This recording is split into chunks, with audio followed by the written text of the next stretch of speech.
pourquoi ce sujet-là te tient à cœur. Et si tu veux qu'il nous tienne à cœur aussi, il faut que tu nous donnes ce petit truc, tu vois, je pense. Je ne sais pas ce que tu en penses. Il y a un message, il y a de l'émotion. Donc maintenant, ça demande d'incarner ça pour le rendre encore plus vivant. La difficulté de la prise de parole en public, c'était de se soumettre au regard des autres, de se soumettre au jugement des autres. Vous vous souvenez, on l'avait noté au tableau, on avait dit le jugement, les possibles moqueries, voilà, on avait fait la liste et surtout la gênance.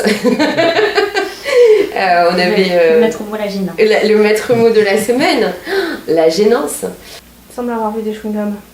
Ah oui, alors, les chewing-gums, on va les poser. Bonjour à tous, je vais vous faire un texte assez simple, assez court concernant l'océan.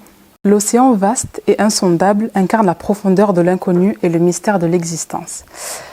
Il est à la fois berceau de la vie et miroir de notre quête intérieure, reflétant l'inégalable désir de connaissance. Ces vagues incessantes symbolisent le flux de nos pensées, perpétuellement agitées par les courants du temps. Comme l'océan, la conscience humaine est vaste et indomptable, échappant sans cesse à toute tentative de la contenir ou de la définir. L'océan nous rappelle notre faiblesse face à l'immensité de l'univers, mais aussi notre capacité à naviguer vers des horizons inexplorés. Ainsi, l'océan devient une métaphore de notre voyage intérieur, une invitation à plonger dans les profondeurs de notre propre être. Merci beaucoup. Bonjour à toutes et à tous. Aujourd'hui, je vais vous parler d'un sujet crucial pour beaucoup d'étudiants en enseignement supérieur, les difficultés rencontrées pour trouver un stage. Ce parcours semé d'embûches est malheureusement commun, comme le montre une enquête récente. En France, près de 30% des étudiants peinent à décrocher un stage chaque année, selon une étude de l'Observatoire de la vie étudiante. Cette situation peut avoir des conséquences importantes sur leur parcours académique et professionnel. Le stage est un passage obligé dans la plupart des cursus supérieurs. Il permet de mettre en pratique les connaissances acquises en cours, de développer des compétences concrètes et de se constituer un réseau professionnel. Pourtant, la recherche de stage se révèle souvent être une véritable épreuve. Manque de réponse des entreprises, critères de sélection élevés ou encore une offre de stage insuffisante, les obstacles sont nombreux. Ce contexte difficile s'entraîne parfois à des situations compliquées pour les étudiants, comme cela a été le cas pour moi. Pendant mon parcours, j'ai fait face à plusieurs défis récurrents qui ont considérablement compliqué ma recherche de stage. Tout d'abord, l'organisation de mon école changeait continuellement, rendant difficile toute planification à long terme. De nombreux élèves ont quitté l'établissement, insatisfaits par un manque de communication et de soutien. De plus, les cours sur le terrain, qui duraient souvent 4 heures, étaient épuisants. Et obtenir de l'aide de la part des conseillers d'orientation était un véritable parcours du combattant. Cela nous obligeait souvent à nous débrouiller seuls, dans un environnement où les professeurs semblaient accorder plus d'importance aux résultats immédiats qu'à notre bien-être. Les conditions de vie étaient également difficiles, un emploi du temps chargé qui ne laissait aucune place aux vacances et des journées interminables commençaient à 5 heures du matin pour ne rentrer qu'à 19 heures. Les projets scolaires manquaient souvent de précision, ce qui limitait l'acquisition de compétences essentielles. Pour couronner le tout, des problèmes internes tels que des allégations sérieuses contre le coordinateur de l'école sont venus aggraver une situation déjà tendue, créant une atmosphère d'incertitude.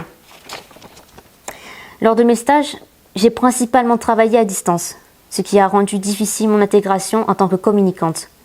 Même si j'ai acquis des compétences, je peinais à valoriser mon travail auprès des entreprises.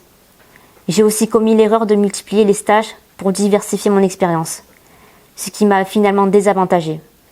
Cette stratégie s'est retournée contre moi, rendant ma recherche d'emploi encore plus compliquée.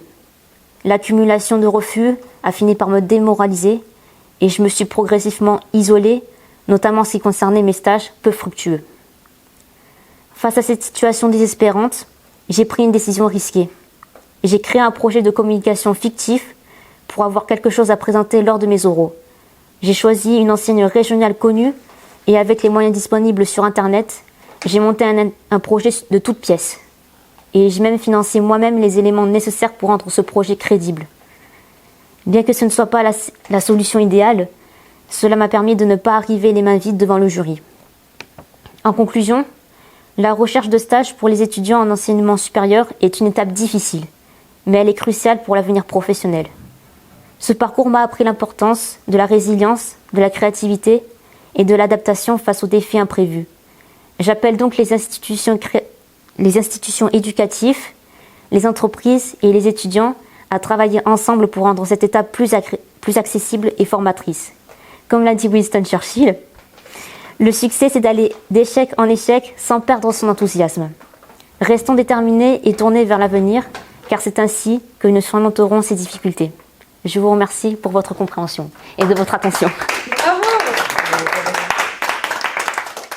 Aujourd'hui, je vais vous parler de mon expérience personnelle, c'est-à-dire que quand j'étais petit, il y a mon père qui me prenait avec lui dans la colline quand il avait le temps.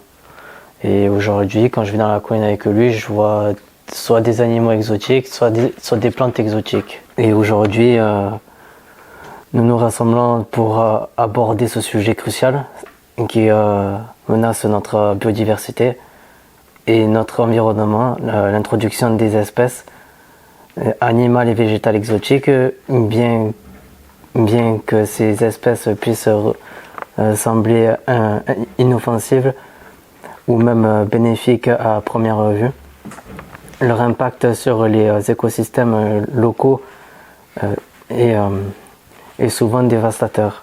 Premièrement, parlons des espèces animales exotiques. Lorsqu'elles sont introduites dans un nouvel habitat, elles peuvent rapidement devenir envahissantes.